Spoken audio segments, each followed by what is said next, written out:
en contextos de violencia política como el nuestro. Sin embargo, habría que preguntarse qué es lo que trae a la memoria o cómo se constituye una memoria desde allí, y entonces, digamos, a partir de la reflexión, decíamos que estas construcciones en términos amplios daban lugar a donde es un lugar donde empiezan y terminan narrativas y constituyen memorias. Sin embargo, están atravesadas por una serie de discursividades.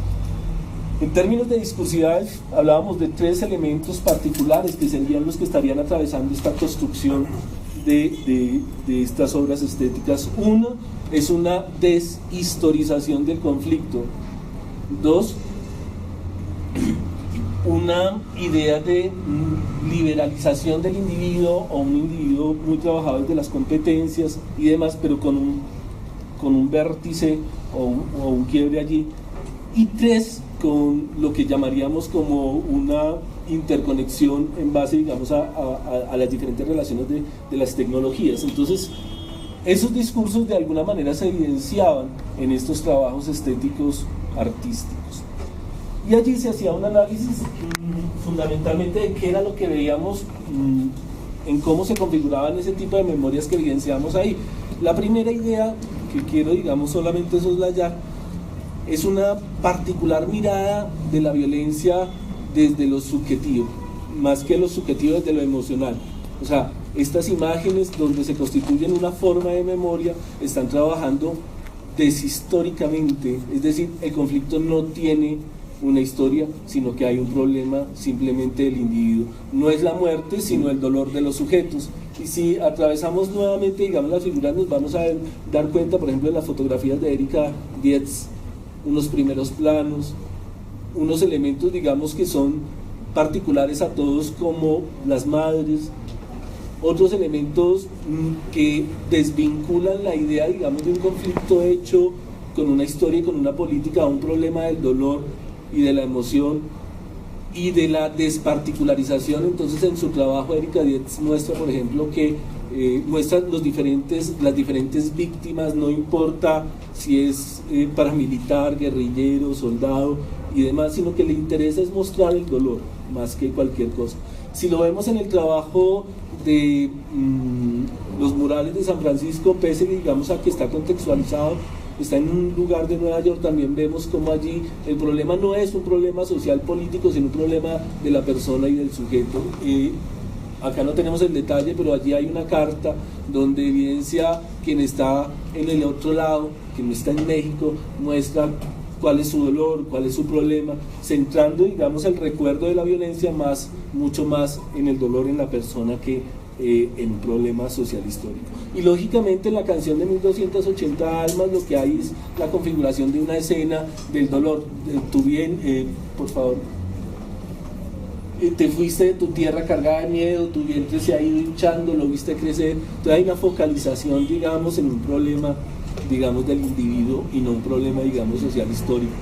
Eso tiene determinados elementos políticos, si uno quisiera decir o pensar cómo a través de estas configuraciones artísticas se está hablando de la violencia y cómo nos ponen en un posicionamiento en relación a la violencia misma, y es esa focalización hacia el individuo y su deshistorización, que en términos, digamos, de nuestra memoria y de nuestra forma como estamos viendo la violencia política en nuestro país, estaríamos diciendo también que ya no es un problema de partidos, es un problema de sujetos, que de igual manera el otro elemento con el que quiero terminar esta entrada tendría que ver con una idea de un sujeto individual, un sujeto emocional, un sujeto con unas características particulares, desprendiéndose un poco del sujeto competente que presenta el liberalismo, pero mostrando una vuelta a la mirada del conflicto desde el dolor y desde la emoción, olvidando en algunos casos los victimarios, o sea, casi que desresponsabilizando. Y esas imágenes se nos mueven en muchos lugares, y quiero que piensen un poco en los trabajos de Abad Colorado, un fotógrafo muy reconocido en Colombia porque de él se camella de esa manera. Entonces mostramos una serie de sujetos con unos dolores, unos fraccionamientos, unos problemas, casi que perdiendo de vista que nuestro conflicto es histórico, social, político y económico. Ahí habría como una entrada, hay otros elementos sobre los cuál es el libro ahonda un poquito más en uno de sus capítulos, pero mostrando la necesidad de pensar nuevamente nuestras narrativas desde, como lo ha dicho Pia, un poco desde cómo configurar una pedagogía de la memoria para pensar en nuestras narrativas desde posturas éticas y políticas. Ahí como cerrando, y si me permites el otro. El grupo, digamos, ha tenido como una serie de procesos de socialización y unos procesos, digamos, de formación a través de este trabajo de investigación. Es decir, este trabajo no se ha hecho solo, se ha hecho con la participación en procesos de formación y de investigación de los estudiantes de la maestría en educación. En ese sentido, tenemos, digamos, una tesis particularmente como parte del proceso de investigación, que es el trabajo de mi compañero, amigo y demás, José Gabriel, cuyo nombre de trabajo de tesis es Memorias sobre grupos políticos de oposición y subjetivación política en el cine argentino y colombiano de la primera década del siglo XXI. También tenemos una serie de trabajos de maestría que han acompañado como todo este proceso. Sigue, por favor. Que son alrededor de 29, 6 terminadas, ahí está mal, pero que giran alrededor de enseñanza de la historia reciente, subjetivación y formación política, memorias y narrativas y configuración ético-política. Creo que esos son los 3 elementos que estarían acompañando. O sea, ustedes ven que la dimensión es amplia del acompañamiento que se ha hecho, digamos, a través de este proyecto de investigación. Sigue, por favor. Y este proyecto de investigación se ha venido socializando en diversos eventos a través, digamos, del mismo trabajo de investigación, pero también en acompañamiento con estudiantes con los que hemos escrito artículos, hemos participado en diferentes eventos nacionales e internacionales. Allí nombro 7 espacios que hemos estado a nivel internacional. Sigue, por favor. A nivel de ponencias nacionales, digamos, hemos estado en 6 eventos, básicamente, pero quería mostrar, digamos, este texto de las víctimas entre la memoria y el olvido, que es un trabajo que se hizo con el IPASU, donde participaron varios estudiantes con ponencias acompañados también de los profesores. Particularmente, digamos, trabajé con un estudiante que se llama Marcela González. También, digamos, a nombre del proyecto de investigación se ayudó en la edición, digamos, de la revista colombiana número 62, donde hay más o menos 6 trabajos, resultados, digamos, del proyecto de investigación, donde hay un artículo que a mí me parece muy chévere porque lo hice yo, con Mariana, sobre estetización de la memoria, y como parte de los resultados del trabajo de investigación. Lógicamente también hay un trabajo de José Gabriel, trabajo de la profesora Piedad y de la profesora Marta. También, lógicamente, tenemos una serie de capítulos del libro, del cual quiero pasarles de un evento que se llama Subjetividades Políticas, de una red internacional, además, que este año tiene su encuentro a nivel internacional. Con ello lo que queremos mostrar más es que vanagloriarnos es cómo, digamos, el trabajo de investigación conlleva una serie de producciones que están del lado de los trabajos de los estudiantes. Es decir, que los trabajos de investigación tienen una reproducción, o si se dice, un acompañamiento de los mismos procesos de formación de los estudiantes y de la misma práctica docente. La revista colombiana de educación, la revista Nómadas, para el libro, resultado de este trabajo de investigación que está... Los invitamos a comprarlo, vale 20.000 pesos. Ahí está la disponibilidad. Está la disponibilidad, memoria, información, configuraciones de la subjetividad en ecologías violentas, y creo que allí puede ser un lugar muy interesante de discusión de esto.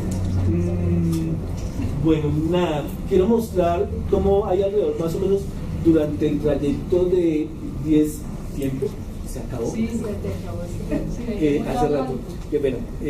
Como los seminarios, que más que ser un lugar, digamos, o sea, claro, son de formación, pero son espacios donde se iban construyendo las categorías, se iban analizando con los estudiantes este proceso de investigación. ¿Cuántos seminarios, Vladi, desarrollamos en los 2 años? 16 seminarios de investigación.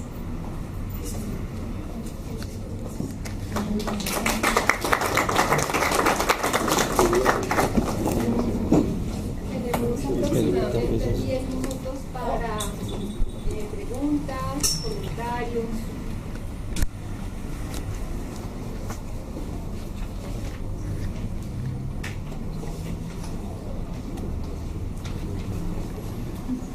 Muchas gracias por su Bueno, me voy a animar para animar a los demás. Bueno, yo quedé con la expectativa de tener más explicitación de las elaboraciones en términos digamos, convencionales de los resultados de las investigaciones, porque siento muchos contextos y en ese sentido pues, el problema es que eso meritaría otro espacio de socialización. Me quedan como varias inquietudes de los planteamientos que se hicieron.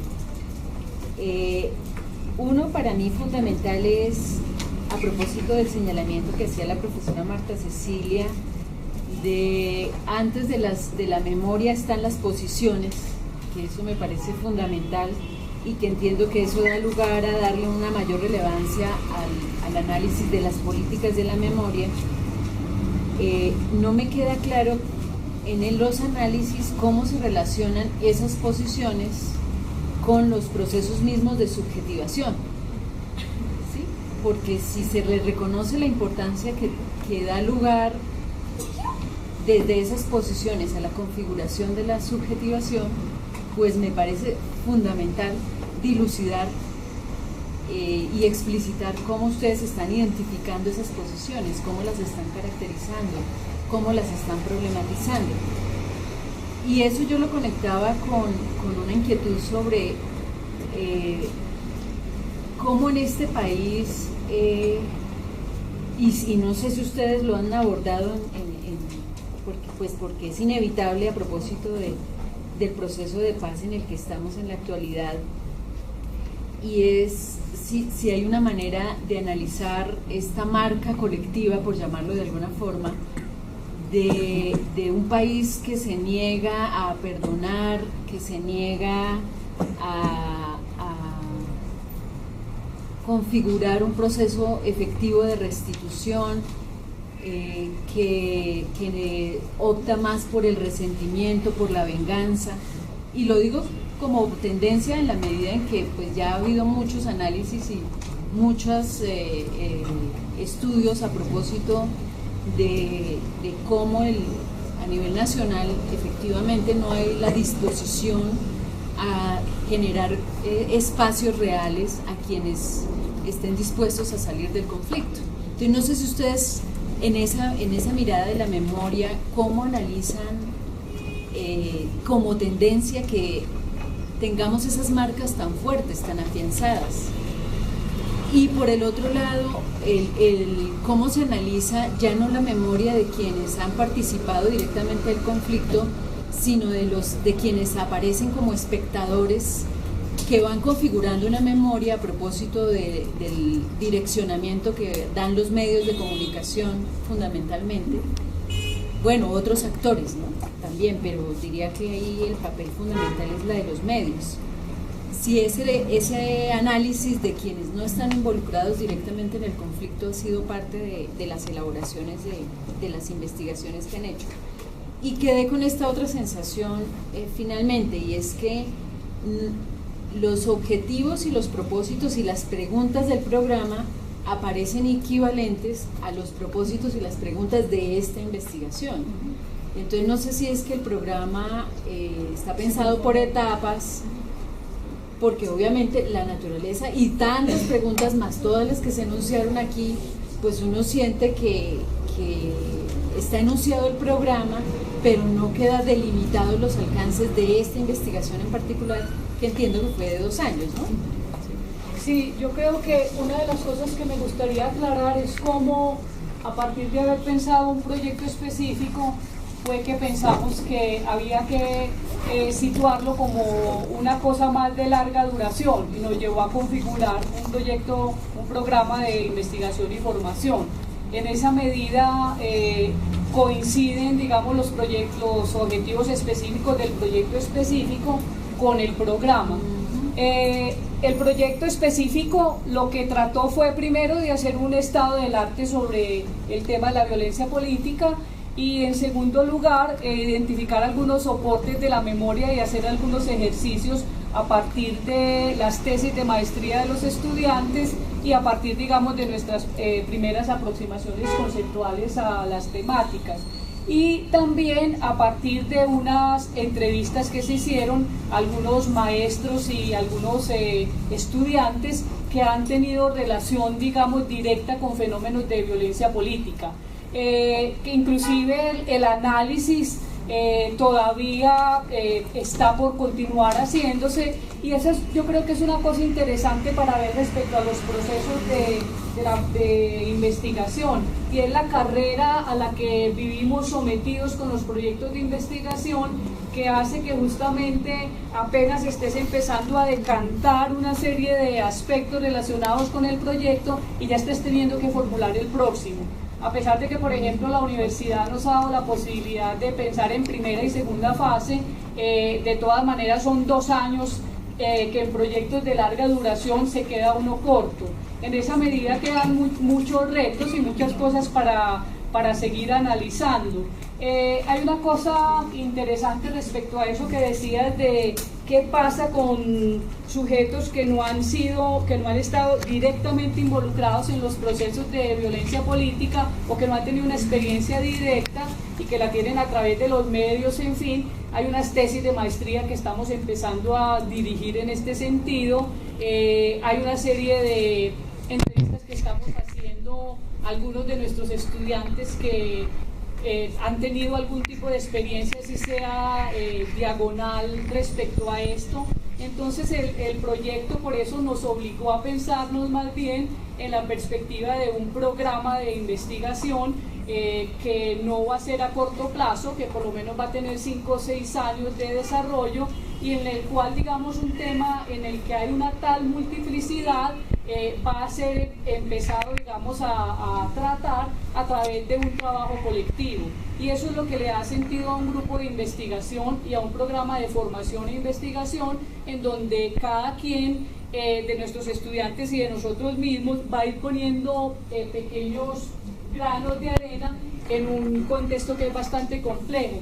Hay una cosa que quisiera leer justamente de un libro que me prestó ayer Jesús Martín Barbero, que se llama Palabras de Mujeres, Proyectos de Vida y Memoria Colectiva, que es compilado por Marie Estrepito-Bourdiac, y que Jesús Martín Barbero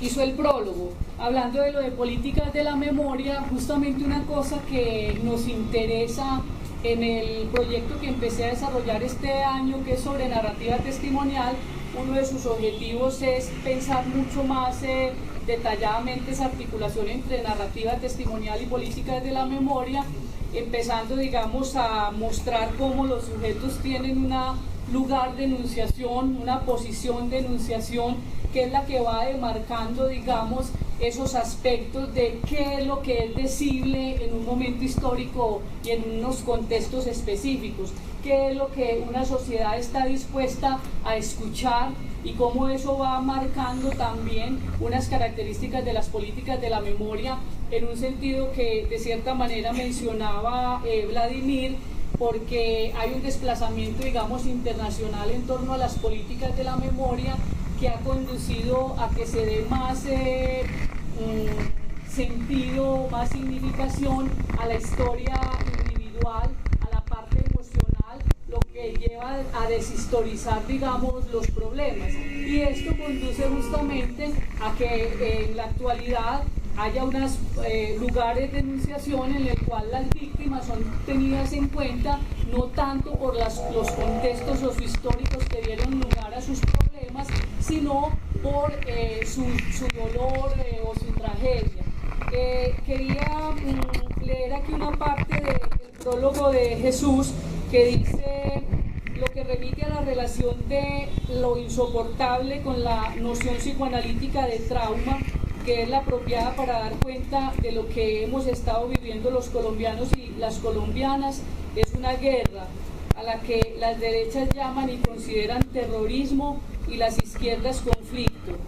Y no es por casualidad que la palabra guerra suene y resuene en este libro que él hace el prólogo, pues el trauma que sufren tanto los miles de viudas como de huérfanos y de exiliados solamente puede alcanzar su duelo en un lenguaje que no escamotee su doble origen, el de la guerra real que vivimos y el del desmonte de la trampa machista que da por sentado que las mujeres son cobardes y débiles para la guerra, con lo que el círculo del trauma se cierra sobre la diferencia de género, lo que equivale a creer que los hombres no sufren el trauma ni necesitan de duelo. Termino. Si desde los años 80 muchas colombianas han decidido escribir, pintar, cantar, escenificar sus experiencias de guerra, sus traumas y sus duelos, ello nada tiene que ver con la vulnerabilidad femenina o el narcisismo, y sí mucho con su valentía para develar la mascarada de un país que lleva casi 30 años hablando, escribiendo, esculpiendo, pintando belisariamente la palabra y la palomita de la paz a trocha y moche, pero no se atreve a llamar guerra a la situación de un país en que el horizonte laboral de los jóvenes campesinos ha estado cooptado por la guerrilla, el ejército y los paramilitares. Entonces, simplemente para decir que este es un tema que para una universidad formadora de educadores estamos, digamos, necesitando iniciar o continuar esta serie de iniciativas y empezar a formar a nuestros estudiantes mucho más si se puede hablar de una eventualidad sociedad de posconflicto, que tú mencionabas lo del olvido y lo del perdón. Ayer Jesús Martín me decía justamente, quiero ver en una sociedad que se habla tanto de que es tan cristiana, si va a ser capaz de perdonar. Yo quería hacer referencia también un poquito a la pregunta que hace sobre el sujeto y sobre los medios. Digamos que la investigación tiene que hacer unas apuestas, y quiero leer solamente un fragmento que no quiere decir que esa sea, pero que puede responder a algo sobre esa formación del sujeto, la memoria y lógicamente como los procesos de formación de subjetividad. Dice, ahora bien, el sujeto y su lenguaje no se pueden comprender por fuera de las estructuras sociales. Las gramáticas y los sentidos construidos de los individuos están signados por los recorridos y las experiencias vitales de los sujetos en relación con los otros. Lo expresado, las formas en que se dice y se ve el sujeto, se narra y se expresa, se constituyen al interior de unos marcos sociales de sentido. Así, la expresión individual es una expresión de lo social, de los otros y, como diría el mismo Borges, de los múltiples ríos que nos recorren. El sí mismo y su expresividad siempre presentan la huella, en tanto presencia-ausencia, de los otros. Sin embargo, ¿dónde queda lo subjetivo y lo particular? ¿Dónde se encuentra la voz y la construcción propia? Frente a ello se puede decir que la voz propia, en tanto subjetividad, es precisamente el bricolage construido en particular que se hace con y desde los otros. La manera en que el individuo hibrida y encarna en sí mismo el todo social, lo cual no quiere decir que tal confusión se dé armónicamente. Lo subjetivo es problemático, dice y despliega las tensiones de los significados que se presentan en el mundo de la vida y a su vez se constituyen y reconstituyen en relación a cada una de las experiencias vitales de los sujetos.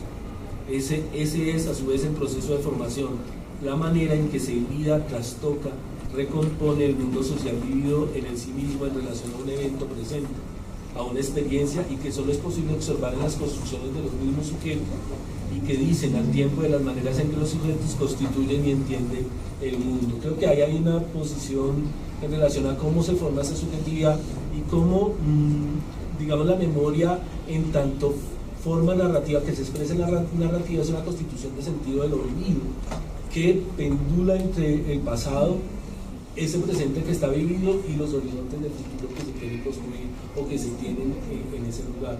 En ese sentido, siempre que recuerdo hechos de violencia, no los estoy recordando tal como fueron, sino en relación a una posición del sujeto en un momento presente particular. Frente a lo que dicen los medios, yo diría, digamos, que los medios son empresas y hay que entender, digamos, que aquí hay unos intereses y hay unas reconfiguraciones de lo que sucede en el país en relación a esas memorias, pero interpelan a los sujetos y son lugares, espacios, no quiero utilizar esta palabra, pero dispositivos para no pensarlo solamente desde el lugar Foucaultiano, sino lugares, digamos, que posibilitan la aprehensión de significados sociales. Entonces juegan un elemento muy importante en la configuración de sentido sobre la violencia en nuestro país. No obstante, los sujetos resignifican o reconstituyen a partir de sus experiencias vitales y sus procesos y sus experiencias históricas esos elementos, o sea, son